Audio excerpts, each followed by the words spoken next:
Oke, hari ini kita akan membahas sebuah kisah yang luar biasa.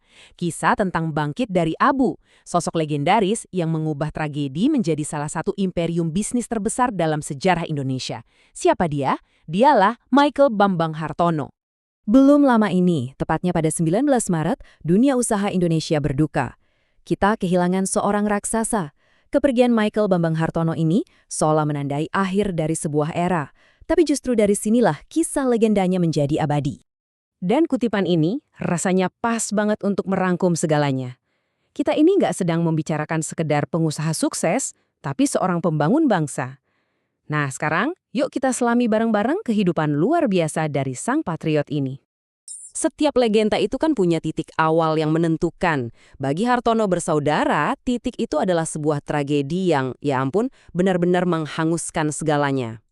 Coba deh Anda bayangin, di tahun yang sama loh, beliau bukan cuma kehilangan sang ayah yang jadi pilar keluarga, tapi juga harus melihat pabrik jarum, sumber penghidupan mereka, ludes terbakar jadi abu.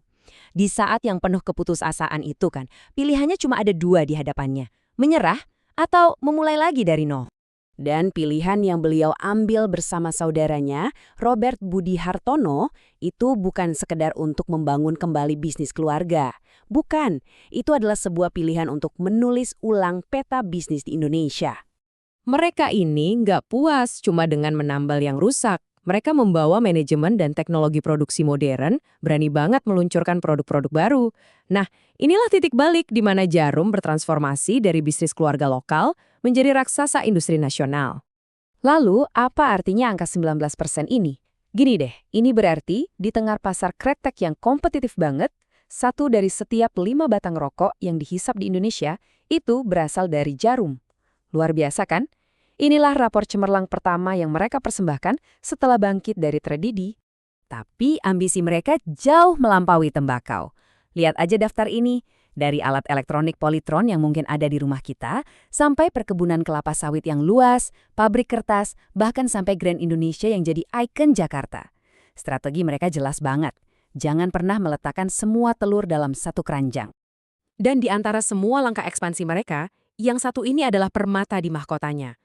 Tahun 2002, mereka berhasil mengakuisisi Bank Sentral Asia, salah satu bank swasta terbesar di Indonesia. Ini bukan lagi sekedar investasi, teman-teman.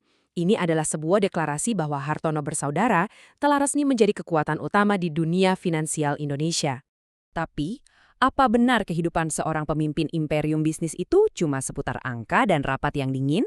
Kalau Anda berpikir begitu, Anda salah besar. Mari kita ungkap sisi lain dari Michael Bambang Hartono yang jarang sekali diketahui publik. Bayangin deh pemandangan ini. Di siang hari, beliau adalah seorang titan bisnis yang keputusannya bisa mempengaruhi ekonomi negara, tapi di malam hari, ia berubah jadi seorang atlet bridge yang fokus berjuang demi kehormatan bangsa di meja kartu. Dua dunia yang kelihatannya bertolak belakang banget kan? Tapi beliau kuasai keduanya dengan gemilang. Angka ini sulit dipercaya.